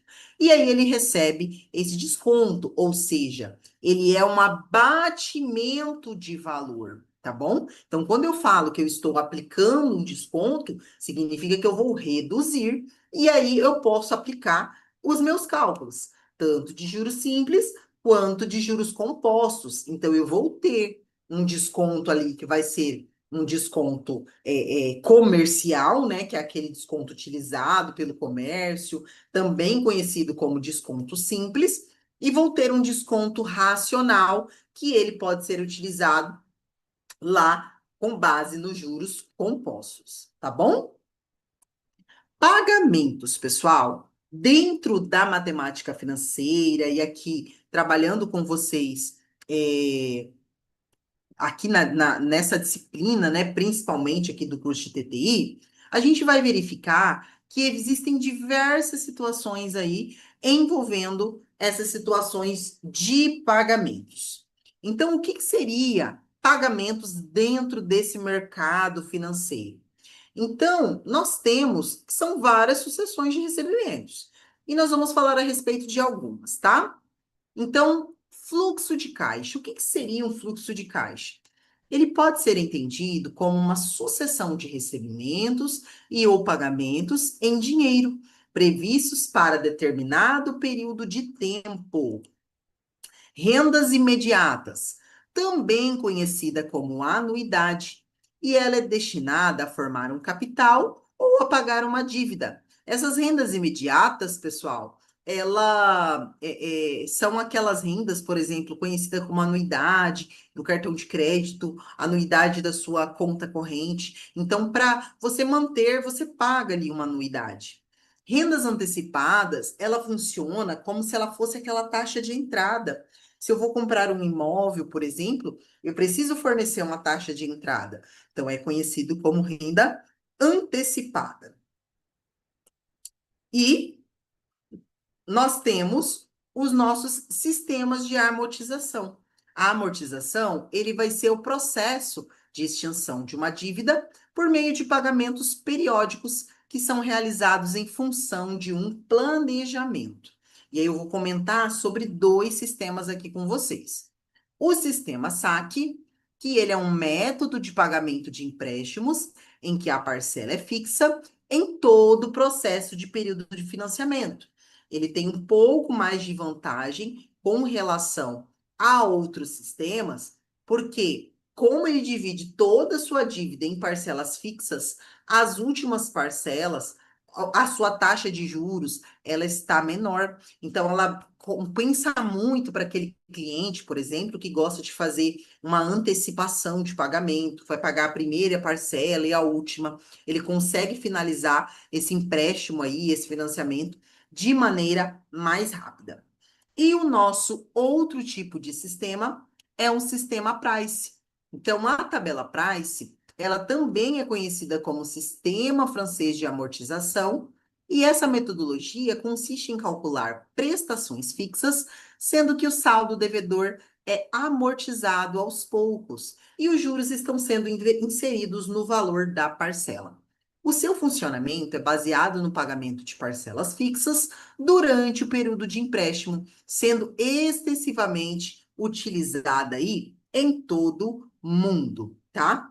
Ah, pessoal, fazer um ajuste aqui com vocês. No sistema Price, essas parcelas são fixas. No sistema saque, essas parcelas vão reduzindo. Por isso que os juros vão reduzindo ao longo do tempo, tá? Nós estamos aqui em 20 horas e 35 minutos e a gente vai começar aqui a fazer uma revisão de tudo que nós estudamos aqui nessa data de hoje, tá? Então, eu vou colocar aqui para vocês. Deixa eu dar uma olhadinha. Eu acho que eu não consigo comentar aqui no chat, mas eu quero que vocês peguem no celular de vocês aí, ou no computador, eu não sei onde vocês estão assistindo, e digitem esse site, kahoot.it. E aí eu vou mostrar para vocês aqui é,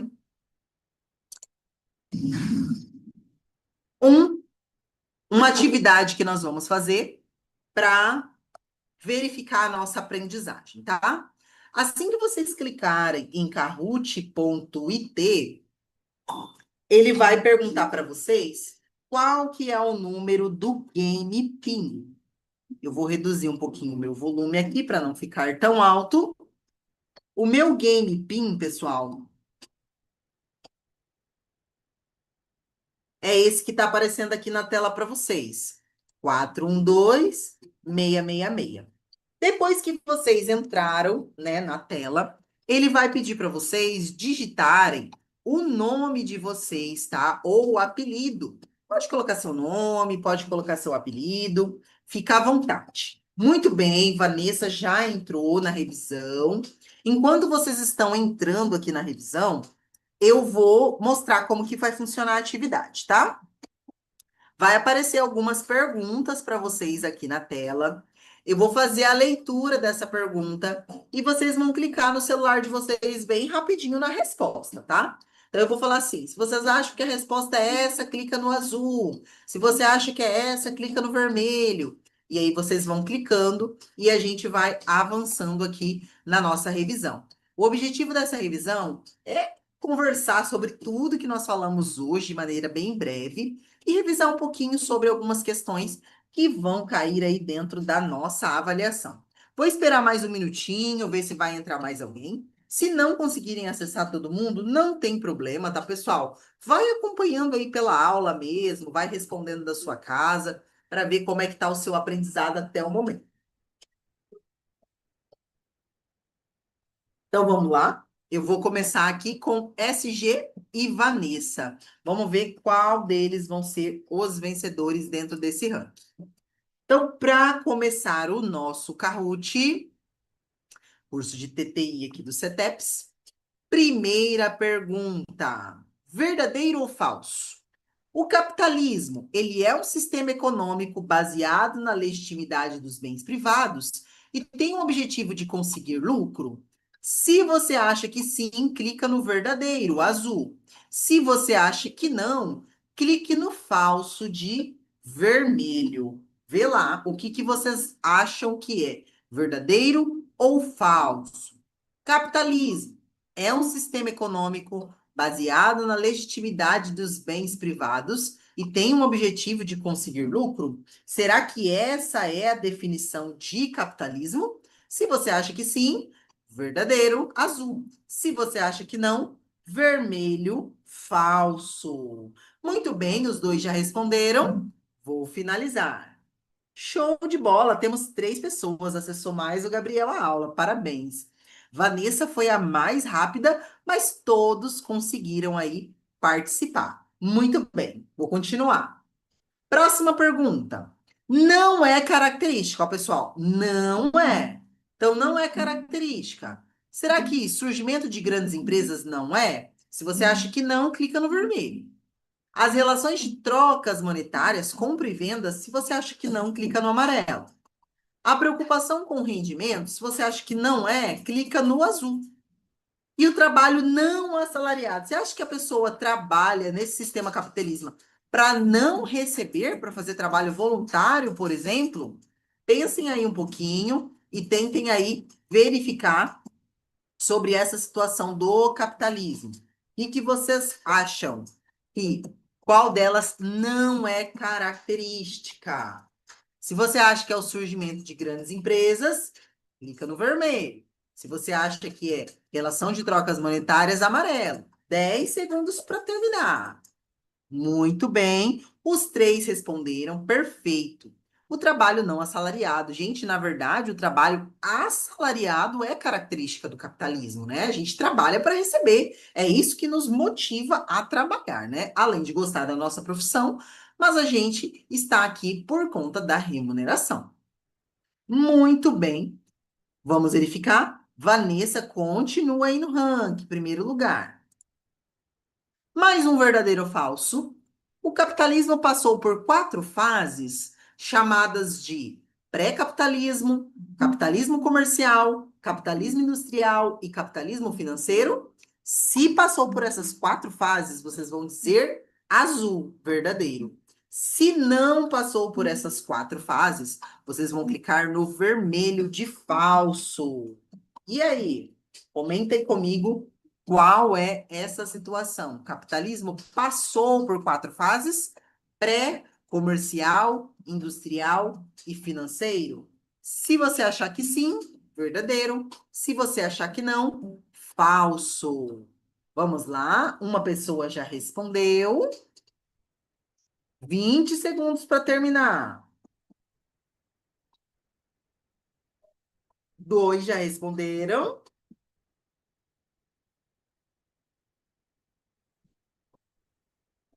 Temos mais uma pessoa aí na sala. Vamos lá ver se ele vai participar conosco. Acabou o tempo. Dois responderam verdadeiro e acertaram. Isso mesmo. Essas são as quatro fases do capitalismo, tá? Próxima pergunta. Corresponde à fase do pré-capitalismo. Gente, pré. Será que a fase de implantação desse sistema aconteceu durante o século XII ao XV? Se você acha que pré significa implantação, clica no vermelho. Será que o capital inicial é investido nas indústrias? Será que isso foi o grande marco do pré-capitalismo? Os comerciantes, eles administravam a maior parte dos lucros nesse período aí do capitalismo? Será que eu tinha os comerciantes fazendo isso, né? Fazendo essa verificação? Ou será que o maior volume de capital em circulação é administrado pelas empresas financeiras? Se você acha que é isso, clica no botão verde. Vamos lá, vamos analisar. Se você acha que é implantação, vermelho. Se acha que tem investimento nas indústrias, amarelo. Comerciantes, azul. Se eu tenho empresas financeiras, verde. Tivemos duas respostas. Uma pessoa falou que é a fase de implantação e a outra falou que eu tenho investimento nas empresas. Gente, pré é início. Então é fase de implantação, tá bom? Não vamos errar essa questão amanhã. Amanhã não, né? Na nossa prova aí, quando a gente for realizar. Mais um verdadeiro ou falso no capitalismo industrial. O capital não é investido nas indústrias? Será, pessoal, que ele recebeu esse nome por não ter investimento nas indústrias? Se você acha que isso é verdadeiro, clique no azul. Se você acha que é falso, clique no vermelho. Vamos lá, vamos analisar, pensar um pouquinho. O que seria essa fase de capitalismo industrial?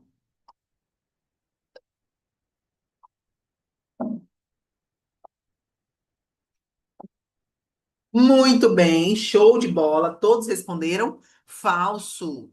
Não, né, gente? Se recebeu esse nome de capitalismo industrial, é lógico que vai ter investimento nas indústrias. Muito bem, ranking intacto. Mais um verdadeiro ou falso? No capitalismo comercial, os comerciantes administravam a maior parte dos lucros. Será que é isso mesmo, gente? Será que no capitalismo comercial eu tenho os comerciantes aí administrando, dando ênfase no trabalho deles? Se vocês acham que sim, clica no botão azul de verdadeiro. Se vocês acham que não, clique no botão vermelho. Muito bem. Ixi, acabou o tempo, ninguém respondeu. Acho que vocês não responderam, acho que acabou rápido essa questão, né? Vamos lá, é verdadeira. O maior volume de capital em circulação é administrado pelas empresas financeiras. Em que momento acontece isso? Onde que eu vou ter um capital em circulação administrado pelas empresas financeiras? Será que é no pré-capitalismo? Se você acha que é nessa fase, clica no vermelho. Capitalismo industrial, você vai clicar no amarelo. Será que vai ser no comercial? Clica no azul. Se for no capitalismo financeiro, você vai clicar no verde. Vamos analisar qual vai ser a fase em que o maior volume de capital em circulação vai ser administrado aí pelas empresas financeiras. Show de bola no capitalismo financeiro, né? Como o próprio nome diz, as empresas financeiras vão ter o maior volume de capital. Significa que eu ainda vou ter investimento, vou ter capital no comércio, vou ter investimento nas indústrias, porém as empresas financeiras elas vão ser a maior detentora, que é o que nós temos no momento atual, tá bom? Próxima pergunta. É uma grandeza diretamente proporcional. Olha lá, gente. Diretamente, falamos sobre isso hoje. Quanto mais torneiras abertas, menor o tempo de enchimento de um tanque. Eu quero saber o que é diretamente. Temperatura para ferver uma água e o tempo de fervura, escala de uma planta e o tamanho real de um imóvel, velocidade de um veículo e o tempo para chegar a um local. Vamos lá, vou detalhar um pouquinho mais sobre isso. Será que se eu abrir mais torneiras e eu tiver um tanque para encher, o que que acontece com o meu tempo? Será que o meu tempo para enchimento será menor ou será maior? Tem que lembrar que na diretamente proporcional, quando uma aumentar, a outra aumenta. Quando eu estiver falando sobre inversamente, quando uma aumentar, a outra diminui. Tudo bem? Temperatura para ferver a água. Será que se eu aumentar a temperatura, o tempo de fervura demora mais, né? Eu vou ter mais tempo para ferver? Ou será que eu vou ter esse ferver vai ser mais rápido, né? O que que vai acontecer? Escala de uma planta e tamanho real. Será que se eu aumentar o desenho da escala, aliás, aumentar aqui, né, a minha escala, eu tenho uma proporcionalidade? Vamos analisar. E a velocidade e o tempo para chegar no imóvel. Tá acabando o tempo, 5 segundos e terminou. Muito bem. Nós tivemos aí duas pessoas responderam, ó. Pensem comigo, pessoal. Aqui, respondeu o amarelo. Temperatura para ferver uma água e o tempo de fervura, ó. Quanto mais alta a temperatura, mais quente tiver, essa água vai esquentar mais rápido. Então, o tempo de fervura é menor. Para quem colocou no verde, velocidade de um veículo e tempo para chegar. Vamos pensar no avião. Se eu for de avião a determinado local, o tempo é menor. Se eu for de carro, que a velocidade é menor, o tempo para chegar é maior. Então, é velocidade inversa. Agora, na escala de uma planta, a gente fez exemplo hoje, ela é diretamente proporcional. Tudo bem? Então, quanto maior eu colocar meu desenho ali, eu vou ter a minha medida do meu imóvel, tá? Vamos lá, não mexer no nosso ranking. Próxima pergunta. Tá dizendo assim: é o valor do dinheiro no tempo e funciona como se fosse o aluguel do dinheiro. Gente, eu tô falando de quem? Será que eu estou falando da taxa? Se vocês acham que é da taxa, clica no botão vermelho. Se vocês acham que eu estou falando dos juros, se você acha que sim, clique no amarelo. Você acha que eu estou falando do período? Opa, terminou o tempo, ninguém respondeu, mas é a questão amarela, juros. Os juros funciona como se fosse o aluguel do dinheiro. Usei esse exemplo aqui com vocês. Penúltima questão. Cálculo do juros simples. É valor do capital vezes a taxa vezes o período? E aí, pessoal, essa questão tá super fácil. Será que é verdadeiro? Clique no azul se você acha que é capital vezes taxa vezes período. Se você acha que não, clique no vermelho de falso. Vamos lá, tá acabando o tempo. Terminou. Verdadeiro, muito bem. Vanessa passando aqui. E a última questão para fechar. Montante é o valor do correspondente ao capital mais juros. Outra questão muito fácil. E aí, verdadeiro ou falso? Montante é o valor do capital mais juros. Se você acha que é verdadeiro, clica no azul. Se você acha que é falso, clica no vermelho. Vamos lá, vamos mostrar. Tempo acabando, 5 segundos. Muito bem. Vamos verificar como é que ficou o nosso ranking aí, pessoal. Muito bem. Gabriel em terceiro lugar. Vanessa em segundo. E em primeiro lugar, SG. SG, acredito que seja a Silvia, né? Silvia Godoy, aqui pelo que nós temos aqui no nosso chat, né? Tô indo aqui pelas iniciais do nome. Pessoal, então, aqui com vocês, para encerrar, né, a nossa aula, mais uma vez eu quero aqui parabenizar vocês pelo dia de vocês aí, que hoje é celebrado o Dia do Corretor Imobiliário, dia 27 de agosto. E eu agradeço aqui pela presença de todos, espero que eu tenha contribuído com o conhecimento de vocês, desejo uma boa avaliação e bons estudos. Logo, logo, vocês consigam aí tirar a carteirinha do CRES de vocês e comecem a desenvolver o trabalho de vocês de técnico em transações imobiliárias e sejam excelentes corretores. Em breve a gente se encontra, né? Talvez em outras oportunidades. Desejo boa sorte a todos e que vocês tenham bastante sucesso aí no desenvolvimento de vocês. Até mais e bons estudos a todos. Uma boa noite, boa semana. Tchau, tchau.